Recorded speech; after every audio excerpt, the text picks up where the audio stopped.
7 advisors of the Mafia boss failed until the cocktail waitress said one sentence that saved him $200 million and an entire gang war. And what he did next shook the entire underworld to its core. This is absolutely unacceptable. Gabriel Cross's voice cut through the private VIP room like a blade slicing through flesh. The 37-year-old crime lord slammed his fist against the black oak table with a force that made every glass tremble. 3 weeks. 3 weeks, with the so-called sharpest minds in my organization, and we are still exactly where we started. Around the massive table, 7 advisors exchanged uncomfortable glances with one another. Dark circles carved deep beneath eyes that had witnessed things most people only saw in nightmares.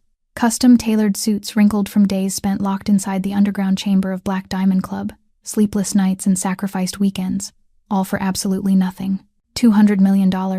That was what hung in the balance, frozen in a Swiss bank account that refused to release a single cent. Richard Castellano, the gray-haired senior accountant, adjusted his designer glasses and dared to speak up, explaining that they were exploring every legal loophole available, that this kind of international money laundering complication had no simple solution.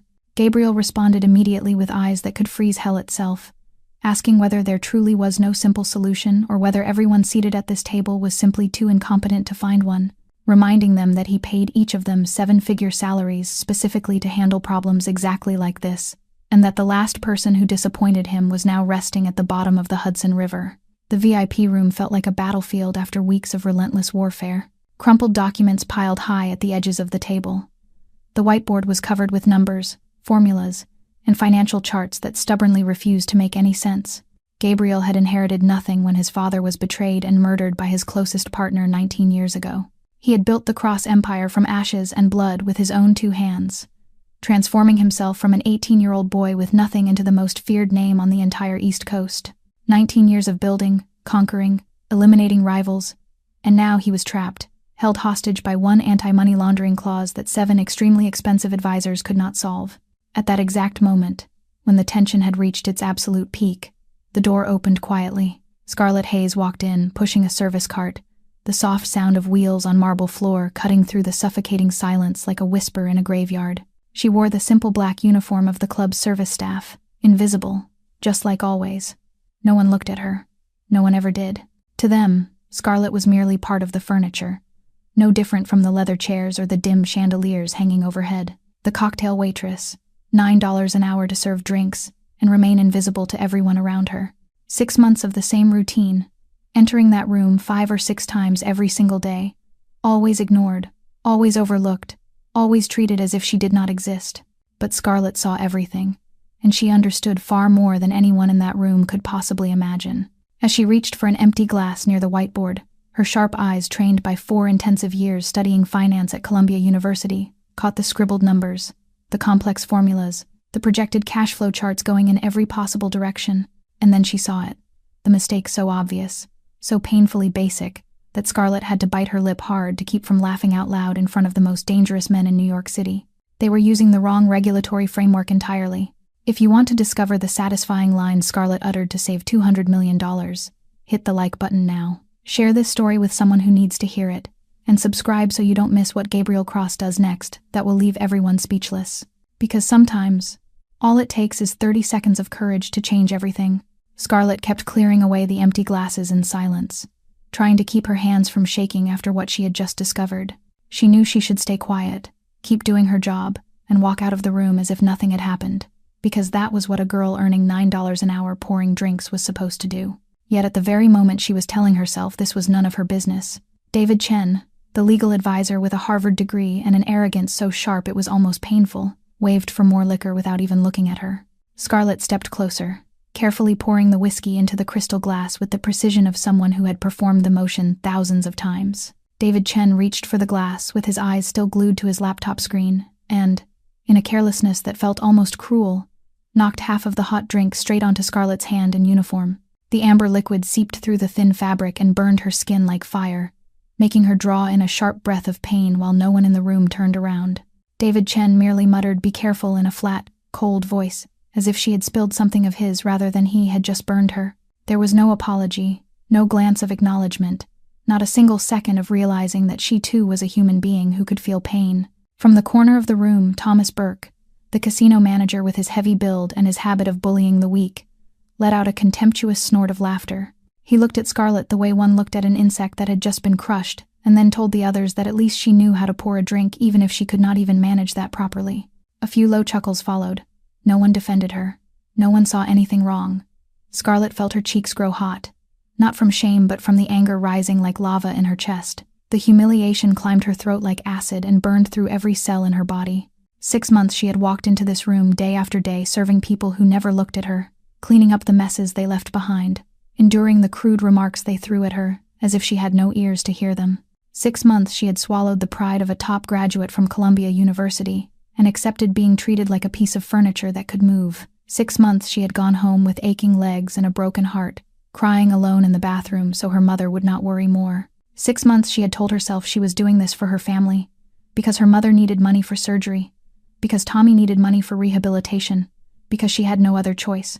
But tonight, with the burn still stinging on her skin, and the mocking laughter still echoing in her ears, Scarlett suddenly realized something. She held a top honors degree in finance from one of the most prestigious universities in the United States.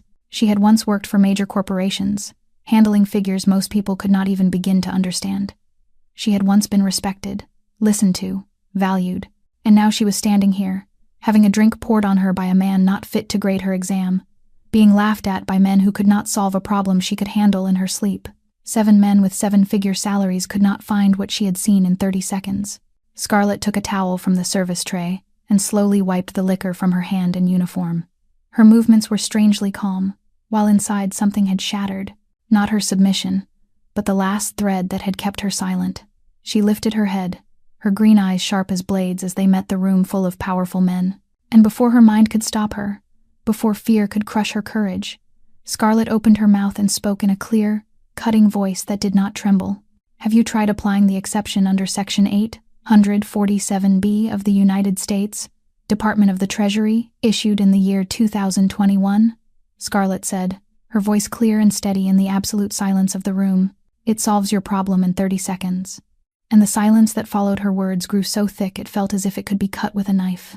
7 heads turned at the same time as if pulled by the same invisible string. 7 pairs of eyes stared in disbelief at the waitress, standing there with the liquor still wet on her uniform and the towel still in her hand, yet with a gaze sharp as if she had just stepped out of a multinational boardroom rather than from behind a bar. Gabriel Cross, who had been lifting his glass to his lips, froze with his arms suspended in midair, the steel-gray eyes of the Mafia boss drilling into Scarlett with an intensity she had never felt before. Not anger, not contempt, but something else, a raw curiosity mixed with surprise. And Richard Castellano was the first to break the silence with a mocking snort, asking whether a waitress really thought she understood international financial law and telling her to go back to pouring drinks and let the adults do their work, while David Chen nodded in agreement, adding that she was clearly insane and ordering someone to call security to throw her out immediately. And Thomas Burke rose to his feet and started towards Scarlett, with the intention of dragging her from the room by force if necessary. But before he could touch her, Gabriel's voice cut through the air with only 2 words, "Stand still," heavy as stone and cold as ice. And Thomas Burke froze where he was. The entire room seemed to stop breathing. Gabriel set his glass on the table, stood up, and walked slowly towards Scarlett, each step of the Mafia boss echoing on the marble floor like the countdown of a timed bomb. And Scarlett felt the danger radiating from him like heat from a fire. Yet she did not step back, did not lower her head, did not let fear take over her eyes. And Gabriel stopped exactly 1 step away from her, close enough for her to smell the expensive cologne mixed with whiskey, close enough for her to see the faint scar on the left side of his chin. "What did you just say?" Gabriel asked, his voice low and dangerous like the growl of a beast assessing its prey. And Scarlett swallowed, not from fear but because she knew this was the decisive moment. She took a deep breath and began to explain, her voice growing more confident as she entered territory she truly understood. Section 847B of the United States Department of the Treasury, issued in the year 2021, created an important exception in international anti-money laundering regulations, Scarlett said. This provision allows investments into commercial real estate to be exempt from Tier 3 anti-money laundering screening, provided that the transaction is tied to a development project that creates at least 100 jobs and has a minimum investment value of $50 million. And she paused for a second to let the figures sink into the minds, said to be the sharpest in the room before continuing. If you restructure the current transaction, into an investment in a hotel or commercial center project. The Swiss bank will have no legal basis to hold the funds. $200 million will be released within 72 working hours. And Scarlett looked straight into Gabriel's gray eyes without blinking. You are using the legal framework of the year 2018 as your reference.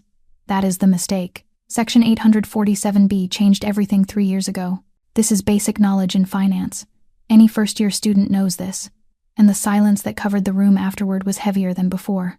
The 7 advisors looked at one another as if they had been struck, some lowering their heads in embarrassment, others still trying to digest what had just happened. And Gabriel Cross, the famously ruthless Mafia boss of the East Coast, for the first time in his life did not know how to respond to a waitress. Gabriel said nothing.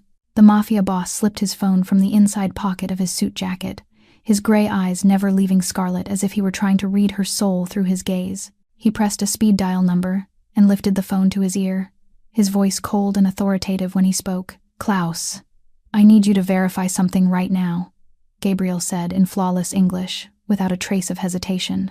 Section 847B of the United States, Department of the Treasury, issued in the year 2021. The exemption clause for commercial real estate investment. Does it apply to our case? The room fell into a tense, suffocating silence, while Gabriel listened to the voice on the other end of the line. 5 minutes passed like 5 hours. Scarlett stood there, her heart beating like a war drum, yet her outward calm was almost astonishing. She did not know who Klaus was, but from the way Gabriel spoke, she guessed he was a senior lawyer in Switzerland, perhaps the one directly handling the legal issues of the frozen bank account. Richard Castellano shot her a look filled with hatred, as if she had just stolen something that belonged to him. David Chen folded his arms across his chest, his expression still disdainful but now cracked by a thin line of worry. Thomas Burke stood frozen in the corner of the room, not daring to move since Gabriel had ordered him to stop. The other 4 advisors sat like stone statues, none of them daring to breathe too loudly. Then Gabriel lowered the phone. He did not hang up immediately, standing there in silence for a few more seconds as if absorbing what he had just heard. When he turned back, the usual cold mask on his face held something different. Not a smile. Gabriel Cross never smiled, but a strange light in his steel-gray eyes. She is right, Gabriel said. 2 short words that fell like a hammer on the heads of the 7 advisors. Klaus confirms that Section 847B fully applies to our case. If we restructure the transaction into an investment in a hotel project, the funds will be released within 72 hours. Exactly as she said. No one dared to speak. Gabriel began to walk slowly around the conference table, each step echoing like the knock of death itself. He stopped behind Richard Castellano, placed a hand on the gray-haired chief accountant's shoulder, and tightened it just enough to make the man shudder. How much do I pay you each year, Richard? Gabriel asked, his voice almost gentle in a way that was terrifying. Richard swallowed and answered that it was $800,000, sir. $800,000, Gabriel repeated, nodding slowly. And you could not find what a $9 an hour waitress saw in 30 seconds. Gabriel released Richard's shoulder and moved on to David Chen. And you, the Harvard lawyer who calls himself an expert in international financial law, would you care to explain why you were busy spilling liquor on a waitress instead of doing the job I pay you for? David Chen opened his mouth to speak, but Gabriel raised a hand for silence. I do not want to hear excuses, Gabriel said, his voice cold as ice. I pay the 7 people sitting here more than $5 million a year in total. $5 million for you to sit here for 3 weeks, drink my expensive liquor, sleep in my 5-star hotels, and still be unable to solve a problem that a 27-year-old woman in a waitress uniform solved in less than a minute. Gabriel turned back, and this time he looked directly at Scarlett, truly looked at her for the first time as a human being rather than an invisible ghost. His gray eyes met her green ones, and in that moment something changed. Scarlett did not know what it was, but she felt it like an electric current running along her spine. Who are you? Gabriel asked, not with the tone of a mafia boss interrogating a subordinate, but with the genuine curiosity of a man who had just encountered something that surprised him. And in Gabriel Cross's world, surprise was a luxury he rarely experienced. Who are you? The question echoed in Scarlett's mind like the toll of a bell, pulling her back into a memory she had tried to bury for 15 years. Who was she?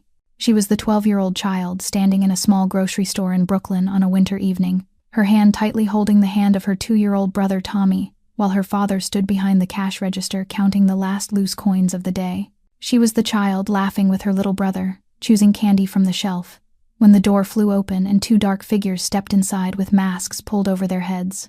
She was the child who saw a gun for the first time in her life, not in a movie, not in a book, but in the hands of a stranger pointing it straight at her father's chest. She was the child who heard her father say in a trembling voice that the money was there. "Take it all. Just do not hurt my children." She was the witness when one of the two robbers, the taller one with eyes cold as stone, pulled the trigger without a second of hesitation, even after her father had handed over all the money in the register. Scarlett remembered the sound of the gunshot, not like in the movies, louder, sharper, more merciless. She remembered the way her father fell, slowly, like in a dream, his hand still clutching the stack of bills as if that could save his life. She remembered the red, so much red, spreading across the white tile floor of the grocery store like a terrible painting, and she remembered the only thing she could do in that moment, the instinct of a 12-year-old sister, to turn and cover Tommy's eyes with her small hands, press his face into her stomach so he would not have to see their father lying there, would not have to see the blood, would not have to see death. Tommy cried, not understanding what was happening, only knowing that his sister was holding him very tightly and trembling. Scarlett did not cry, not because she was strong, but because she had forgotten how to cry.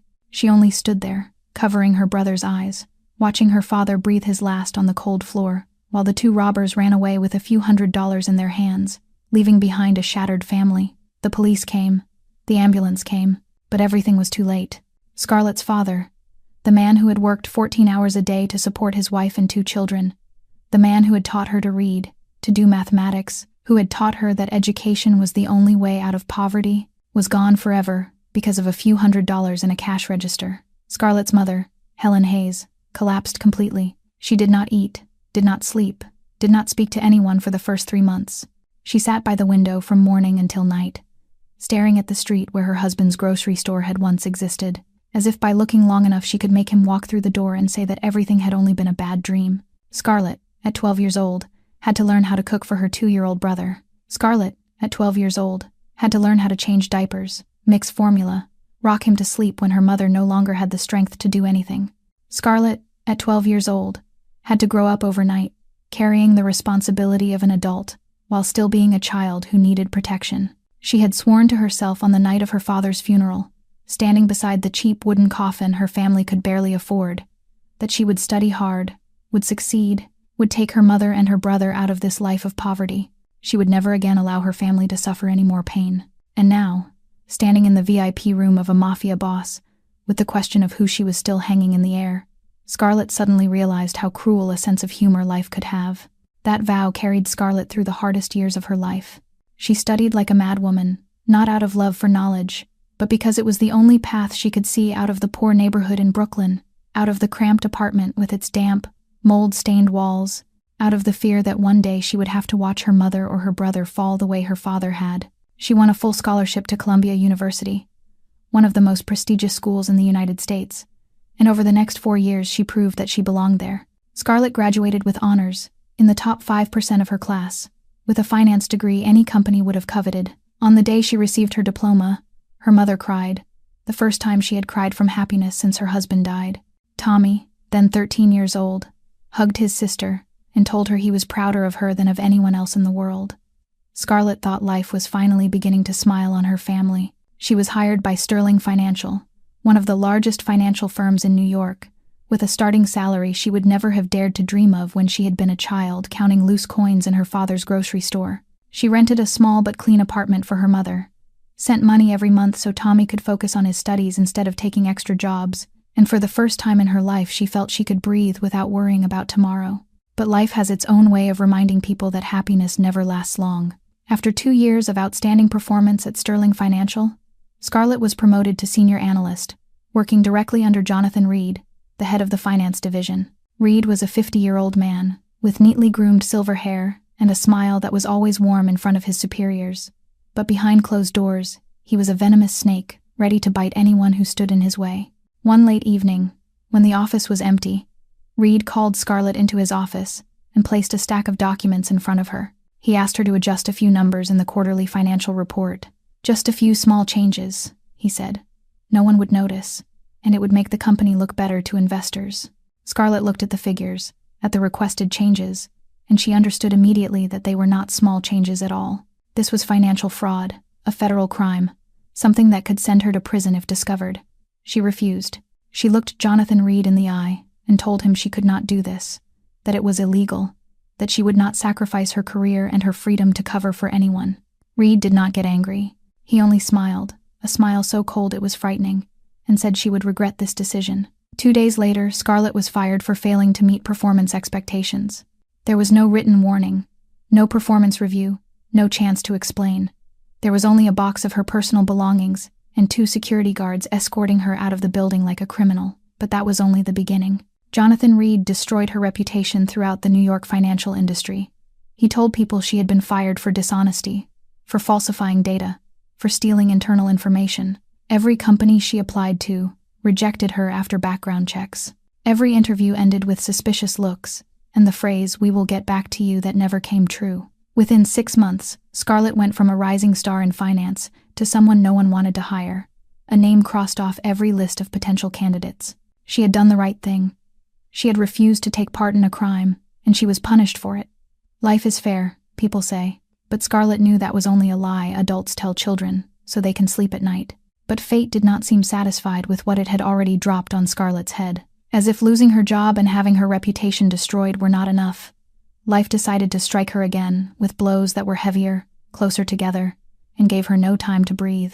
3 months after she was fired, while Scarlett was still desperately looking for work, her mother called from the hospital with a voice so weak, Scarlett almost did not recognize it. Helen Hayes had collapsed in the kitchen, and when the doctors ran tests, they found a malignant tumor in her lung. Stage 3 cancer, the doctor told Scarlett in a grave voice, requiring immediate surgery if she was to have any chance of survival, with an estimated cost of about $200,000, and the health insurance Scarlett once had while working at Sterling Financial had expired the day she was fired.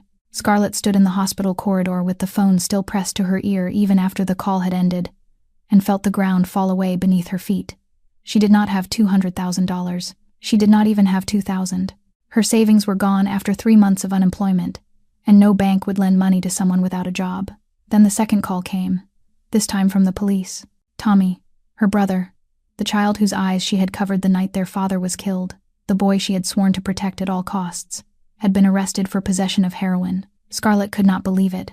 Tommy, the smart, gentle boy who always smiled and told her he would make her proud, had become an addict without her even knowing it. Later she learned that Tommy had started using drugs after Scarlett lost her job, when he saw his sister, the person he admired most in the world, collapse before his eyes and felt helpless to do anything about it. He turned to heroin to escape, to forget the feeling of powerlessness, and then he could not stop. Scarlett used the last of her money to post bail for Tommy and put him into a rehabilitation center. Not the best one.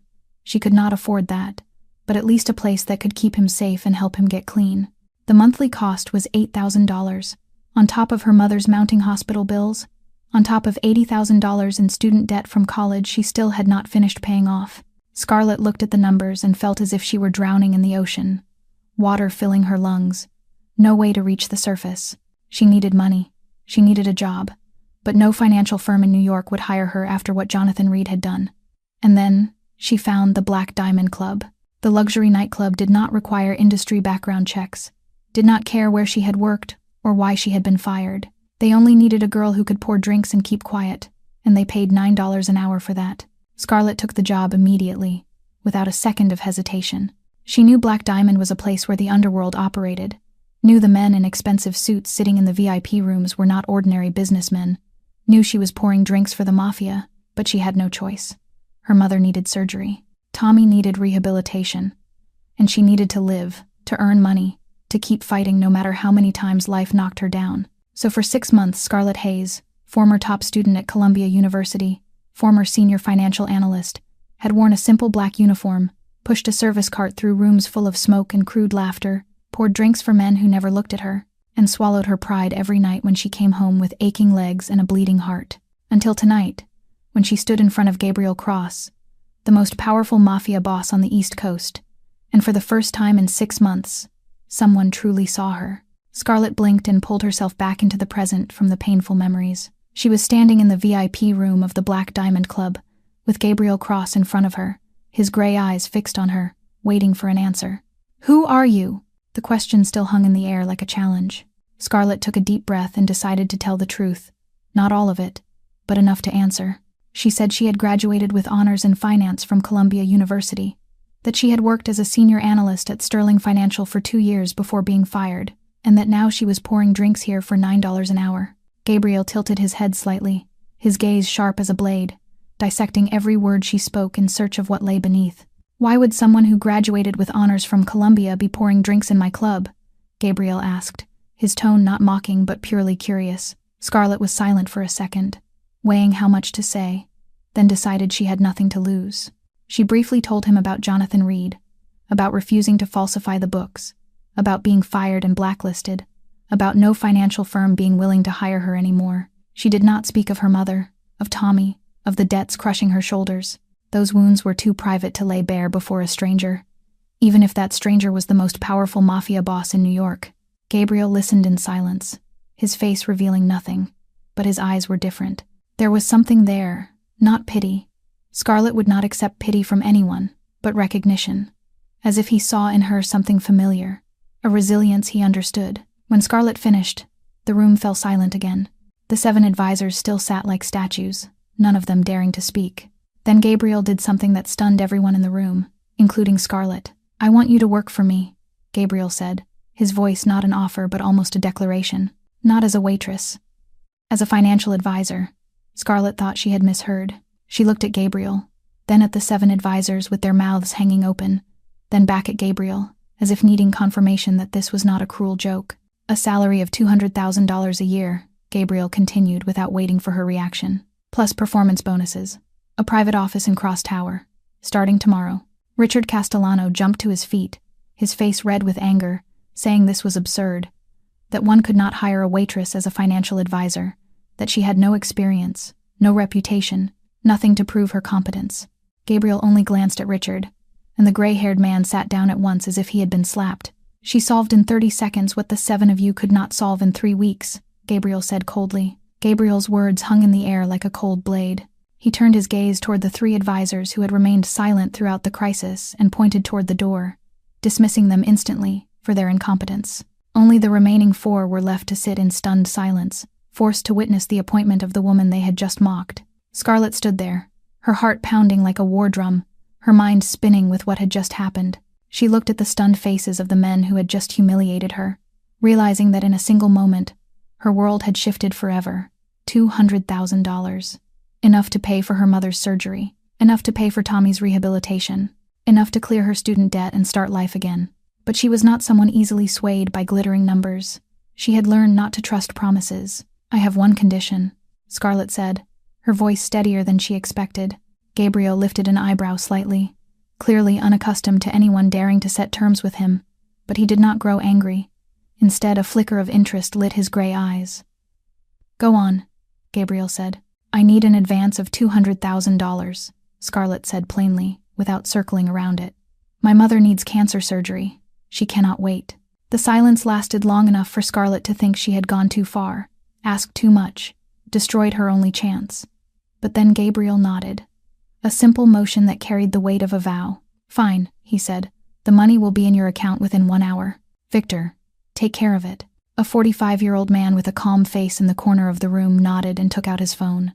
Scarlett looked at Gabriel, not knowing what to say. For the first time in a very long while, she felt a glimmer of hope in the darkness that had covered her life for so many months. The next morning, Scarlett stood in front of Cross Tower and looked up at the glass and steel structure rising 40 stories into the New York sky like a declaration of power. She was wearing the only black suit she owned, bought back when she worked at Sterling Financial, and now slightly tight on her body that had grown thinner after months of eating too little. But it was the best she had, and Scarlett Hayes was not someone who arrived late or carelessly dressed on her first day of work.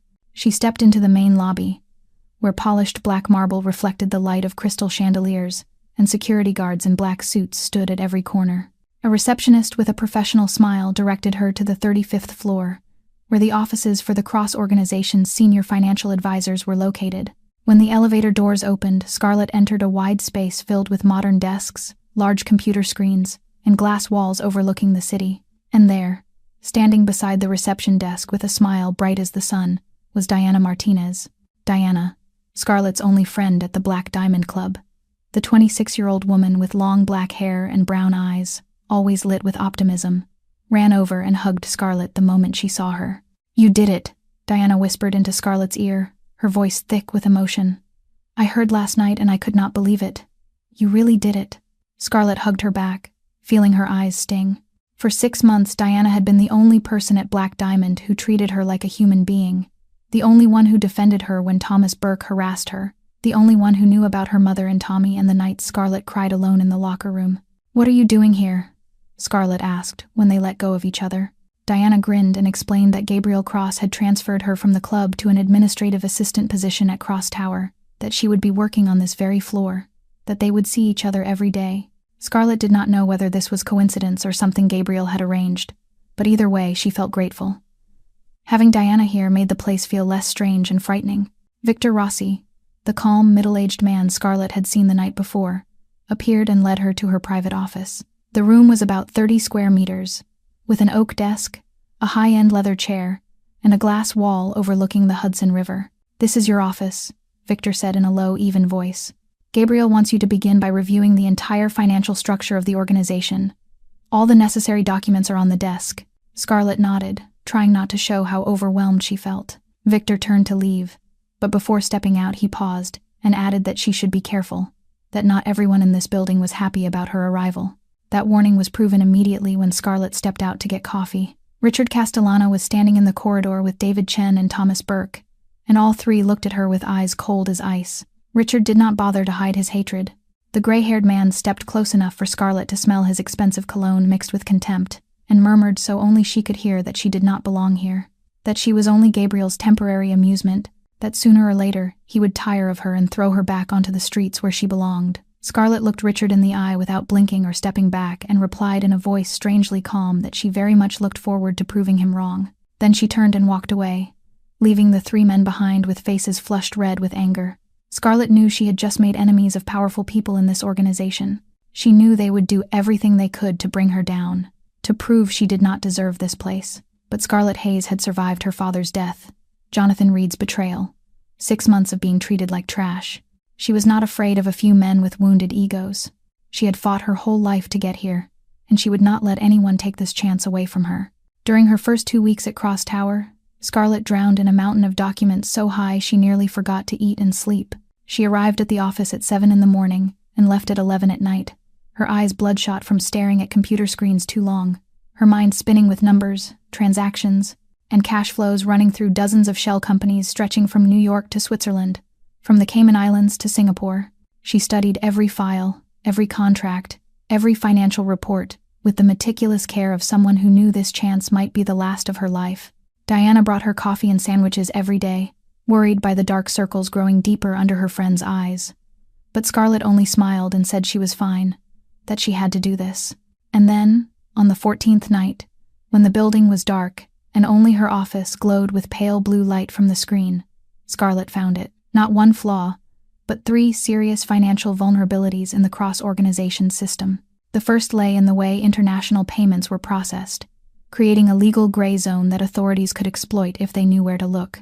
The second involved the ownership structure of the subsidiaries, an error in share allocation that could lead to asset seizure in the event of a federal investigation. But it was the third that made Scarlett read the data 3 times to be sure she was not mistaken. Someone was siphoning money from the organization. Not much. Only about $50,000 a month, small enough to go unnoticed in the massive cash flow of the Cross Empire, but large enough that after 2 years the total stolen had grown to more than $1 million. And more troubling, the trail of these transactions led to one of the shell companies controlled by the accounting department, the department headed by Richard Castellano. Scarlett leaned back in her chair, her heart pounding like a war drum. She knew she was holding a bomb that could explode at any moment. If she was wrong, she would be crushed by Richard and his allies. But if she was right, and she knew she was because numbers do not lie, then she had just uncovered a traitor inside the heart of the organization. The next morning, Scarlett asked to see Gabriel. Victor Rossi led her into the boss's office on the 40th floor, a vast room with minimalist decor that still radiated terrifying authority. Gabriel sat behind a black wood desk, his gray eyes curious as she entered. Scarlett did not waste time. She laid 3 folders in front of Gabriel, each detailing one vulnerability with evidence and proposed solutions. She explained each issue clearly and professionally, and when she reached the third, she paused for a second before saying that someone was stealing from the organization, and the trail led to the accounting department.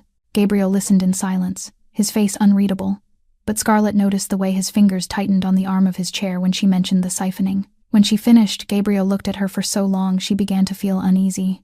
Then he spoke in a low, thoughtful voice that she had done more in 2 weeks than his 7 advisors had done in 2 years. From that day, everything began to change. Gabriel started calling Scarlett into important meetings, asking her opinion on major financial decisions, listening with a focus he rarely gave anyone else. And then one evening, while they were reviewing the quarterly reports, Gabriel suddenly asked if she would like to go to dinner, not to discuss work, just dinner. Scarlett looked up, surprised by the invitation. She met Gabriel's gray eyes and for the first time realized that behind the coldness and danger there was something else, a loneliness she understood better than anyone. The restaurant Gabriel chose was on the top floor of a building in Manhattan, a place so private it did not appear on any map and served only guests who were personally invited. And Scarlett sat across from the most powerful mafia boss on the East Coast, feeling out of place in her simple black dress amid the lavish space, with its red velvet walls and glittering crystal chandeliers, while Gabriel ordered a bottle of wine that probably cost more than her entire old monthly wage at Black Diamond. Yet he did not show off or boast. He was simply accustomed to luxury as if it were the air he breathed.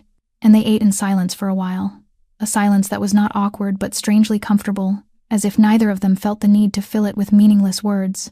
And then Gabriel set his glass down, looked out the large window at the glowing city of New York below, and began to speak, telling her about his father, Anthony Cross, a man who had built the foundation of the empire back in the 1970s, when New York was still a chaotic city where the law belonged to the strongest.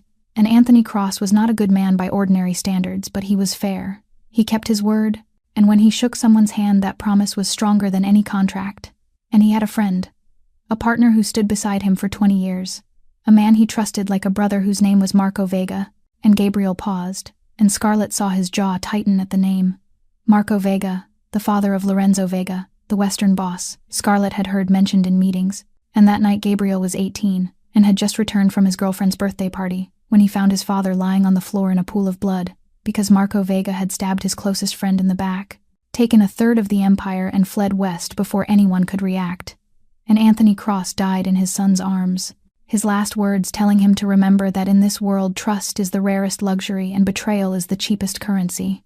And Gabriel continued in a low, even voice as if he were reading someone else's story and not his own, saying that at 18 he had nothing but the Cross name and a burning hatred. The loyal had turned away. The fearful had begun to mock him.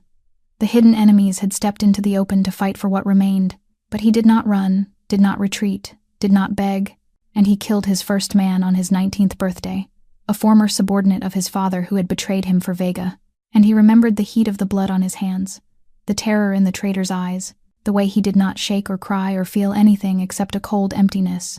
And from that moment he rebuilt the Cross Empire from the ashes, one brick at a time, with blood and tears and the ruthlessness the world demanded. And 19 years, he said, looking into Scarlett's eyes for the first time since he began. 19 years to build everything you see today, and I still have not paid my debt to Marco Vega. And Scarlett sat in silence, not knowing what to say, seeing for the first time the crack in the cold armor of the man New York feared, seeing the 18-year-old boy holding his dying father, the 19-year-old forced to kill to survive, the 37-year-old still carrying the pain and loneliness of nearly 2 decades without trusting anyone.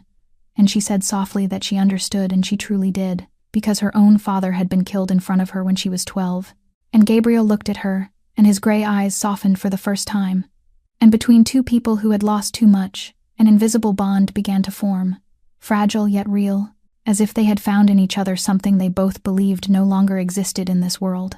3 weeks after that dinner, as the relationship between Gabriel and Scarlett was slowly becoming more intimate through shared meals and late-night conversations, a shadow from the past suddenly appeared. Scarlett was sitting in Gabriel's office, presenting the monthly financial report, when the door flew open, and Victor Rossi entered with a tension on his face that was rare for him. He told Gabriel that Lorenzo Vega was in the lobby asking to see him, that he had arrived with 5 bodyguards and declared he would not leave until he was granted a meeting. Scarlett saw the way Gabriel's body stiffened, the way his gray eyes shifted from warmth to steel cold in an instant, the way his hand clenched into a fist on the desk. Lorenzo Vega, the son of Marco Vega, the man who had killed his father. "Let him up," Gabriel said without a trace of emotion, "and increase security at every exit. 5 minutes later, the office door opened and Lorenzo Vega walked in as if he owned the place. The 55-year-old Western boss, with salt and pepper hair slicked back and a white suit that stood out against the dark tones of the room, was the complete opposite of Gabriel. If Gabriel was darkness, then Vega was a kind of blinding artificial light. If Gabriel was cold and restrained, then Vega was excessive and theatrical. 2 bodyguards stopped at the door when Victor signaled, and Vega entered alone, his smile wide and false. "Gabriel, it has been a long time," Vega said in a voice like honey laced with poison. "You have grown since the last time I saw you. Come to think of it, the last time was your father's funeral, was it not?" Gabriel did not stand, did not offer a hand, did not show any courtesy. He only looked at Vega with ice-cold eyes and asked what he wanted. Vega laughed, unbothered by the hostility, and began to talk about a proposal of cooperation, about sharing territory, about how the 2 families should put the past behind them and unite against new forces rising. Scarlett sat still in the corner trying to make herself invisible, but she felt the moment Vega's gaze slid over her and stopped. The Western boss tilted his head, studying her with undisguised interest as if appraising merchandise in a shop. "And who is this girl?" Vega asked, interrupting his own speech. "I do not recall seeing her here before. A bodyguard, or something more interesting." "My financial advisor," Gabriel replied shortly, his voice turning a few degrees colder. Vega raised his brows, surprise mixed with intrigue. "Interesting," he said, stepping toward Scarlett as if Gabriel did not exist. "I am in need of someone like her for my organization. Smart, young, and clearly capable if Gabriel is willing to keep her here. What do you think about lending her to me for a few months, so I can see how she works?" Scarlett felt a chill run down her spine as Vega approached, instinct sounding alarms in her mind. She was about to speak when Gabriel stood up and the air in the room abruptly changed. The East Coast boss stepped out from behind the desk, each step slow and threatening, until he stood between Vega and Scarlett like an unbreakable wall. "She is mine," Gabriel said, each word falling heavy as stone. "Never mention her again. Never look at her again. Never think about her again." Vega stopped, his smile freezing for a moment before returning to its familiar false shape. He lifted his hands in a gesture of surrender, saying he understood, that he meant no offense, that he was only proposing a business deal. Gabriel stepped closer, close enough that Scarlett could see Vega forcing himself not to step back. "Leave," Gabriel said, his voice low like a beast's growl, "and tell the people you are keeping inside my organization that I know who they are. The purge will come sooner than they think." Scarlett saw a flash of panic in Vega's eyes, just for an instant before it was hidden behind confidence, and she understood that Gabriel had just declared war. While Gabriel was protecting Scarlett in front of Lorenzo Vega, a darker plot was taking shape in the shadows of the Cross organization itself. That night, after Cross Tower had fallen into silence and most employees had gone home, Richard Castellano slipped out of his office and went to a small bar in Brooklyn where Thomas Burke and a stranger were already waiting in a shadowed corner. The stranger was Jonathan Reed, the former director at Sterling Financial who had destroyed Scarlett's career 2 years earlier. Richard had spent nearly a week uncovering the link between Scarlett and Jonathan Reed, digging through the past of the waitress who had dared to outshine him, and when he found it, he knew he now held the perfect weapon to destroy her. Jonathan Reed sat there with a venomous smile, still bitter after 2 years, because a subordinate had dared to refuse him. When Richard told him that Scarlett was now working as a financial advisor to Gabriel Cross with a salary of $200,000 a year, Reed's face flushed red with jealousy and rage. He was ready to do anything to pull Scarlett down, to prove she did not deserve any success, to avenge his wounded ego. The 3 men whispered their scheme under the dim lights when the bar door opened and a 4th man entered. James Morrison, 35 years old, one of Gabriel's advisors, whom Scarlett had barely noticed because he always appeared calm and loyal. But James Morrison carried a secret no one in the Cross organization knew, that he had been secretly working for Lorenzo Vega for 3 years, feeding him internal information in exchange for a large sum of money and the promise of a higher position when Vega finally swallowed the Cross Empire. James sat with the conspirators and the secret meeting truly began. Richard laid out the plan in a voice thick with hatred. First, they would use Jonathan Reed to spread rumors about Scarlett's past, about her being fired for financial fraud, about the accusations Reed had fabricated to ruin her. They would make Gabriel doubt her, plant the seeds of distrust in the growing bond between them. But James Morrison shook his head and said Gabriel would not easily believe rumors, that the boss was too intelligent to be fooled by cheap tricks. They needed a different approach, more direct, more ruthless. Thomas Burke, with his violent nature and his love of solving everything with his fists, suggested that they kidnap Scarlett and deliver her to Vega as a gift and a declaration of war on Gabriel. That would push the East Coast boss into losing control, making mistakes, and then Vega would strike and devour everything. Richard hesitated for a second, not out of conscience, but out of fear of the consequences if they failed. But James reassured him, saying Vega had promised to protect everyone who stood with him, that when the Cross Empire fell, they would be the ones ruling the ruins under Vega's banner. At last the four traitors shook hands in the dark, an unspoken pact sealed by greed and hatred. They would wait for the moment, watch Scarlett, find the instant when she was away from Gabriel's protection, and then they would act. Jonathan Reed left the bar with a satisfied smile, imagining the day he would finally see Scarlett Hayes crushed as she deserved. Richard and Thomas returned to Cross Tower, pretending to be loyal advisors while silently counting down the time. And James Morrison sent an encrypted message to Lorenzo Vega, confirming that the plan was in motion, that the prey would soon fall into the trap. None of them knew that Scarlett, with the sharp eyes that had once seen through the numbers they tried to hide, would soon discover the darkness closing in around her from every side. While darkness was gathering behind their backs, Scarlett and Gabriel were stepping into a light neither of them had expected. After the confrontation with Lorenzo Vega, something shifted between them, as if Gabriel's public defense of her against his most dangerous enemy had broken the last wall between them. Dinners meant for work slowly became real dates. Conversations about finance gave way to stories of childhood, of dreams, of fears both had carried in silence for years. Gabriel, the Mafia boss New York feared, became a different man with Scarlett. He smiled more, though his smiles were still as rare as winter sunshine. He spoke more, about the books he read, the films he loved, the small house in the suburbs his father had once promised to build for the family before everything collapsed. And he touched her more. Small gestures like a hand at her back, guiding her through a doorway, pulling her closer as they walked through a quiet park late at night, kissing her forehead before saying goodbye. Scarlett realized she was in love, a feeling both sweet and frightening. She loved a dangerous man, a man with blood on his hands, a man whose world could swallow her at any moment. But she also loved the man who had seen her when no one else had, who had trusted her when no one else had, who had saved her mother without asking for anything in return but loyalty.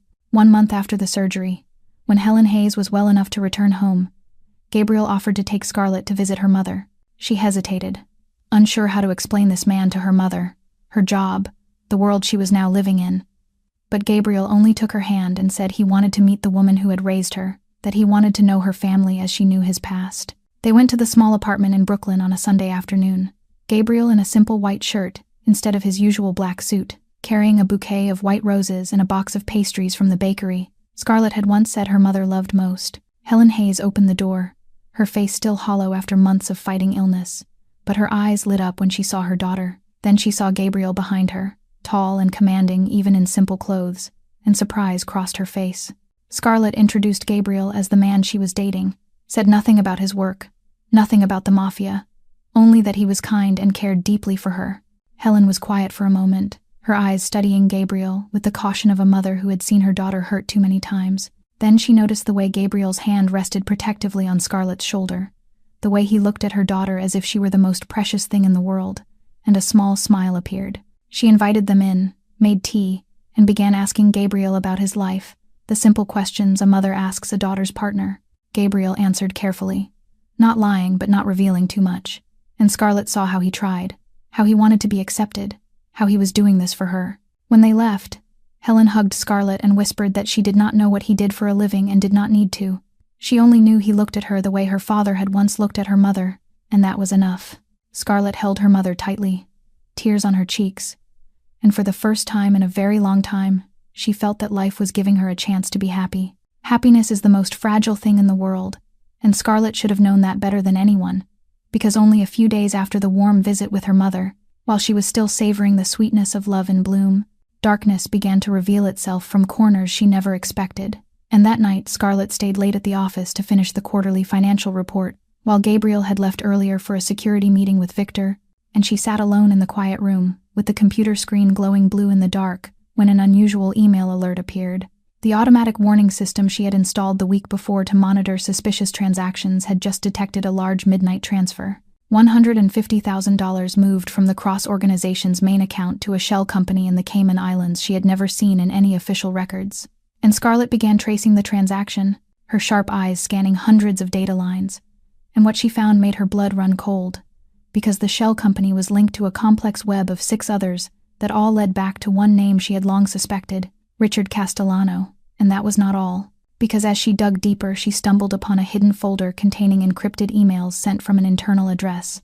The sender was James Morrison, and the recipient was an unknown address, but the contents made Scarlett cover her mouth to keep from screaming, because James was leaking confidential information about Gabriel's schedule, transport routes, and security weaknesses, all sent to someone he called by a code name, but whom Scarlett was smart enough to recognize as Lorenzo Vega. And she immediately grabbed her phone to call Gabriel, her heart pounding like a war drum, and her hands shaking so badly she could barely dial. But before the call could connect, the office door burst open with a dry crack, and Thomas Burke stood there with a cruel smile.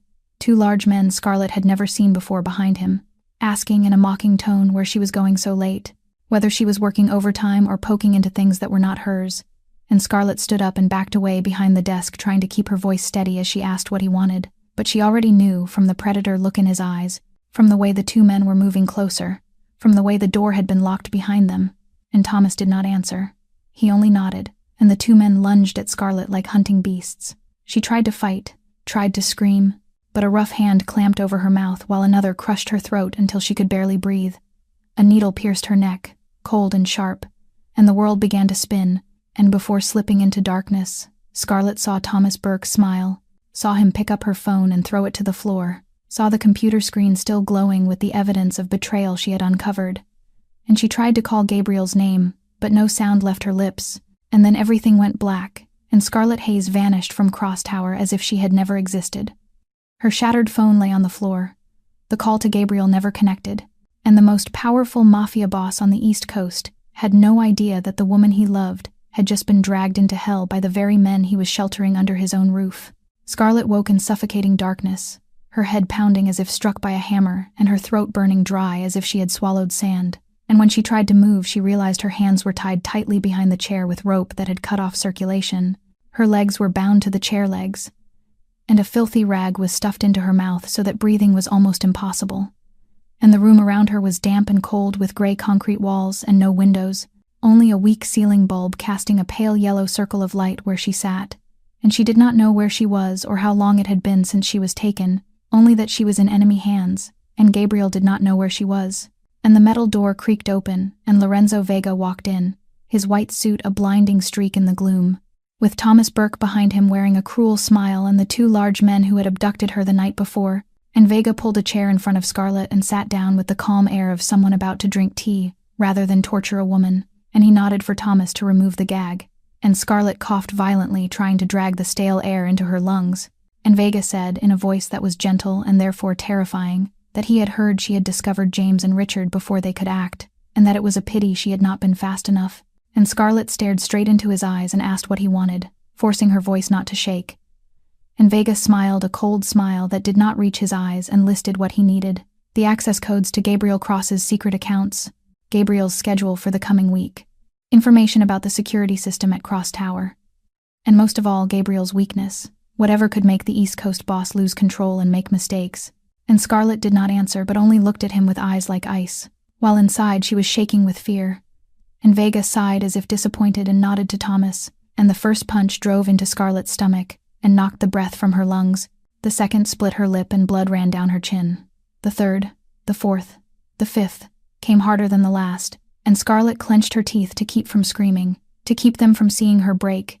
And between waves of pain she thought of her mother, of Helen Hayes's face when she said she was proud. She thought of Tommy trying to recover, and of her promise to stay with him. She thought of Gabriel's gray eyes looking at her as if she were the most precious thing in the world, of the way he said she belonged to me in front of Vega, of the nights he told her his pain and trusted someone for the first time in 19 years. And she knew she could not betray them, could not betray Gabriel. Even if she died, she would not speak. And Thomas stopped, breathing hard, and looked to Vega for what came next. And Vega stood, stepped close, took Scarlett's chin and forced her to look at him, and said softly that she was protecting a murderer, that Gabriel Cross was a monster who would never change and she would die for him and gain nothing. And Scarlett spat blood into Vega's face and said hoarsely that his father had killed Gabriel's father, and that he had no right to call anyone a monster. And Vega's face hardened, and he wiped the blood away with a pristine white handkerchief, and turned and walked out, telling Thomas to continue until she spoke or until she died. He did not care which came first, and the door closed, and Thomas moved toward Scarlett with a brutal smile, and Scarlett closed her eyes, thought of Gabriel, and prepared herself for what was coming. Gabriel knew something was wrong when Scarlett did not answer the phone for the 5th time. She had never missed his call, never failed to reply even with a single word, never vanished without saying anything. He left the meeting in the middle, ignoring the startled looks of his associates, and rushed back to Cross Tower at a speed that made the driver pray under his breath. When he reached Scarlett's office and saw the door standing open, the shattered phone on the floor, and the signs of a struggle, Gabriel Cross's world collapsed. He stood there for a long, endless moment, gray eyes fixed on the broken phone as if he could not believe what he was seeing. And then a roar tore out of his chest, the sound of a wounded beast, of a man losing the most precious thing in his life. He flipped the desk, smashed the computer screen, hurled a chair through the glass window, and shouted with a force that made the 35th floor tremble. Victor Rossi ran in, and for the first time in 20 years of serving Gabriel, he saw his boss completely lose control. Gabriel grabbed the nearest guard by the collar and screamed at him, demanding to know why no one had protected her, why no one had seen anything, how she could disappear inside his own building without anyone knowing. Victor had to use all his strength to pull Gabriel away, to hold the trembling man in his arms, to speak into his ear that they needed to stay calm, that losing control would not save Scarlett, that they had to find who had done this and where she was. Gabriel stood still, breathing hard, eyes wild like a wolf cornered. Then he looked at the shattered computer screen, at the documents still visible before they were destroyed, and he understood. Scarlett had discovered something. She had found the traitor, and they had taken her before she could speak. Richard Castellano, Thomas Burke, James Morrison, 3 names flared in Gabriel's mind like death sentences.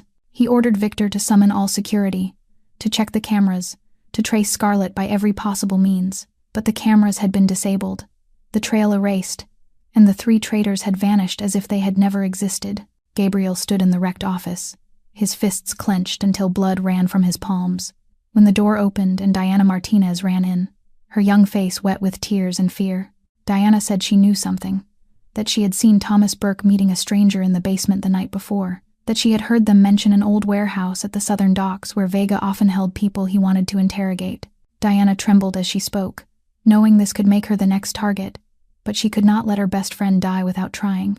Scarlett had protected her when Thomas harassed her, shared food when she could not afford lunch, been the only person at Black Diamond who treated her like a human being. Now it was Diana's turn to protect Scarlett, even if it meant putting her own life in danger. Gabriel looked at Diana, and for the first time there was a spark of hope in his gray eyes. He put a hand on the young woman's shoulder and told her he would not forget this, that he owed her a life. Then he turned to Victor, his voice cold as ice but filled with resolve, and ordered him to assemble the strike team, prepare the weapons, and head to the southern docks immediately. Tonight Gabriel Cross would lead his men himself, and those who had dared to touch the woman he loved would pay in blood. The old warehouse at the southern docks lay silent in the darkness, its moss-stained red brick walls hiding inside the crimes the light never reached. Gabriel arrived with 20 men, all of them his most loyal fighters, armed to the teeth and ready to die on his command. But Gabriel did not need them to fight for him. He needed them to seal the perimeter and make sure no one escaped alive, because tonight Gabriel Cross would do it himself. He would kill with his own hands everyone who had dared to touch Scarlett. He would write the death sentences of the traitors in their own blood. The raid began at 2 a.m, when the night was thickest and the guards were at their most exhausted. Victor led the rear assault team while Gabriel kicked in the front door and walked inside like a god of vengeance from hell. Gunshots tore through the night. There were screams, curses, bodies collapsing onto the cold concrete floor. Gabriel moved through the chaos like a lethal shadow, the gun in his hand firing with ruthless precision, each bullet a life, each step another corpse behind him. He felt nothing, no fear, no hesitation, only one burning purpose in his mind: find Scarlett, save Scarlett, kill anyone who stood between him and her. He found Thomas Burke trying to flee through the back exit and shot him in the knee, watched the man fall screaming in pain, then walked up to him and asked in a voice cold as ice where Scarlett was. Thomas cried and begged and pointed toward the last room down the corridor, and Gabriel rewarded him with a bullet to the head before moving on. He kicked open the iron door, and what he saw inside stopped his heart for a long, endless moment. Scarlett was sitting there, bound to a chair, her face bruised and bloody, her lips split, one eye swollen shut, her clothes torn and soaked with blood. She was barely recognizable, her body trembling like a wounded bird. But when she heard his footsteps and looked up, when she saw Gabriel standing in the doorway like a dark angel come to save her, her swollen green eyes lit with a faint spark of hope. Gabriel ran to her, his hands shaking as he cut through the ropes, biting into her skin. And when the last rope fell away, he pulled her into his arms as if afraid she would vanish if he let go. Scarlett leaned against his chest, too weak to speak, too hurt to cry, able only to breathe and feel the warmth of the man holding her, as if she were the most precious thing in the world. "I am sorry," Gabriel whispered into her hair, his voice shaking in a way no one had ever heard before, the voice of a man breaking apart. "I am sorry I did not protect you. I am sorry I let them touch you. I am sorry." And then something that should not have been possible happened. Gabriel Cross, the Mafia boss who never cried, the man who had buried his feelings for 19 years since his father died in his arms, the man who killed without blinking and watched enemies fall without a tremor, cried. Tears ran down his cold face and fell into Scarlett's blood-soaked hair. And he did not hide them or wipe them away. He only held her tighter and let the first tears in almost 2 decades wash through the icy armor he had built around his heart. "You are safe now," Gabriel said, his voice thick with emotion, but full of promise. "No one will ever touch you again. I swear to you." Scarlett did not answer. She only clutched his jacket with trembling fingers and closed her eyes, finally allowing herself to be weak in the arms of the man she loved. The days that followed were hell for the traitors and a time of healing for Scarlett.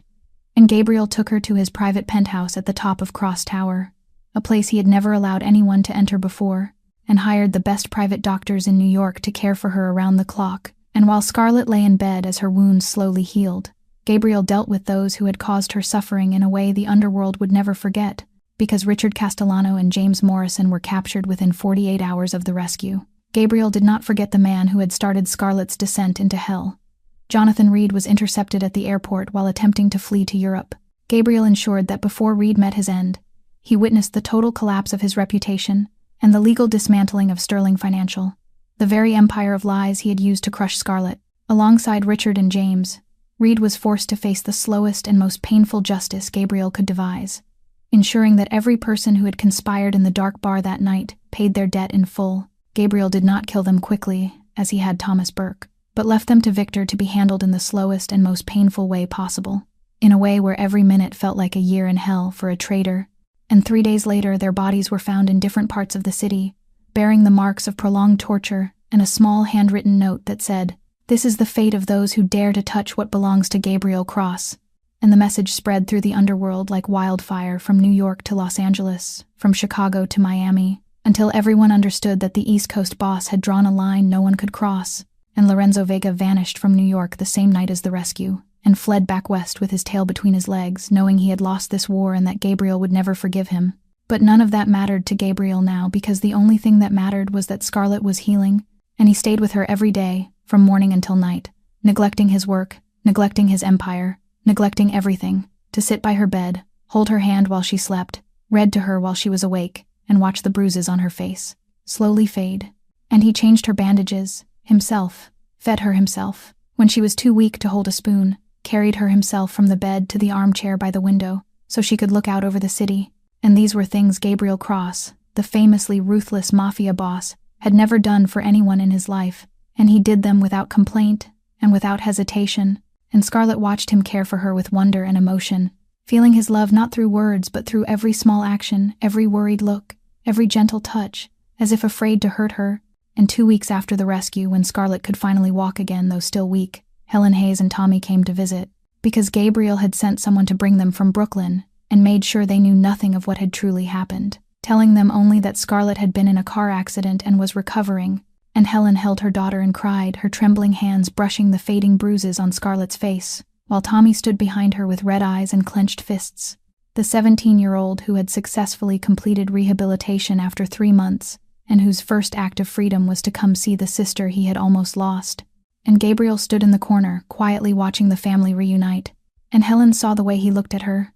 Daughter saw the pain and worry still hidden in his gray eyes, saw the true love of a man willing to do anything to protect the woman he loved. And she stepped to him and placed a hand on his arm and thanked him for saving her daughter, saying she did not know what had truly happened and did not need to know. She only knew her daughter was alive because of him. And Gabriel looked at the small woman with hair touched by gray and eyes that had cried too much, and he nodded without words because none were enough.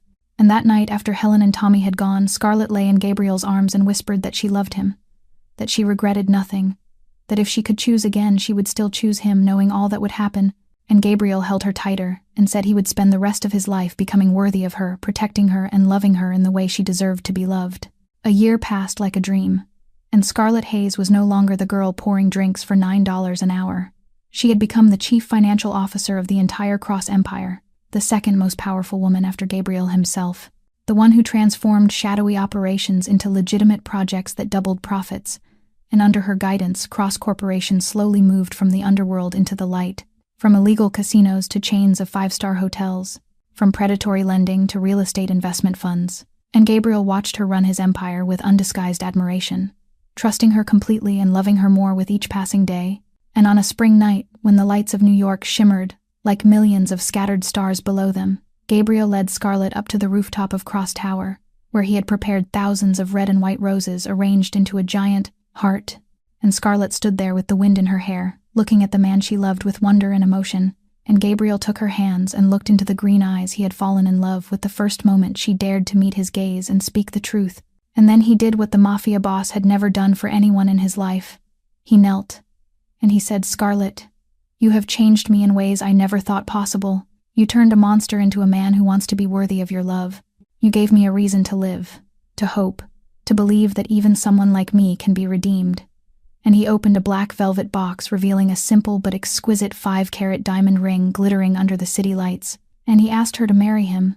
And Scarlett cried and nodded because she could not speak, and then finally whispered, "Yes," through tears of happiness. And the wedding took place 3 months later in a ceremony that was elegant but private, with only their closest loved ones present. And Helen Hayes cried through the entire ceremony with the happy tears of a mother who had finally seen her daughter find her place. And Tommy, now 18 and healthy after a year of successful recovery, stood as best man, with pride in his smile. And Diana was maid of honor, and Victor Rossi stood beside Gabriel with a rare smile on his usually cold face. But the most beautiful moment was not the wedding. It was 6 months later when Scarlett and Gabriel opened the Hayes Cross Foundation, a charitable organization built on the site of the old cafe at the Black Diamond Club, where Scarlett once poured drinks for $9 an hour. And the foundation offered scholarships to working people who wanted to study but lacked the means, supported families with loved ones in recovery, and helped women escaping domestic abuse rebuild their lives. And Diana was appointed executive director, a fitting role for the woman who had risked her life to save her friend. And on the opening day, as Scarlett stood in the new training center, looking at the hopeful faces of those who would be helped, a shy young woman approached her, wearing the same black service uniform Scarlett once wore, with eyes downcast, shoulders drawn in as if trying to be small and invisible. And she asked softly how Scarlett had gone from a waitress to everything she was now. And Scarlett looked at her and saw herself from a year before, the fear and doubt and buried dreams beneath the simple uniform. And she smiled and said she had spoken one sentence that changed everything, a sentence that took only 30 seconds of courage, and that the young woman could do the same. And Gabriel came up behind her and wrapped his arms around her waist, and they looked out together at the city below. And Scarlett said, "Sometimes all it takes is 30 seconds of courage and someone willing to listen." And Gabriel kissed her hair and added with a rare smile and a little spilled wine to start it all. And Scarlett laughed with the clear, joyful laughter of a woman who had found where she belonged, found true love, and turned tragedy into triumph. And the young woman looked at them with shining hope, knowing that one day she too would find her own 30 seconds of courage. And the story of Scarlett and Gabriel ended with a fulfilled ending, but its message would live on, because life is never easy. And sometimes we are pushed to the very bottom, dismissed, humiliated, stripped of everything we once had. But it is in the darkest moments that we discover our true strength, and Scarlett taught us that origins do not define us, that a prestigious degree can be ignored but knowledge is never lost, that pride is not the same as arrogance, and most of all that sometimes all it takes to change an entire life is 30 seconds of courage to speak the truth. And what about you? How did this story make you feel? Did it remind you of moments in your own life when you were underestimated or overlooked, despite knowing your worth? Share with us in the comments below, because we truly want to hear what is in your heart. And if this story touched you, please like and share it with those you love so they too can find inspiration and strength in Scarlett's journey. And do not forget to subscribe and turn on notifications so you do not miss our stories each day. Thank you for staying with us from beginning to end. We wish you good health and peace and happiness every day. And remember, wherever you are in life and whatever you are facing, 30 seconds of courage can change everything. Goodbye, and we will see you again in the next video.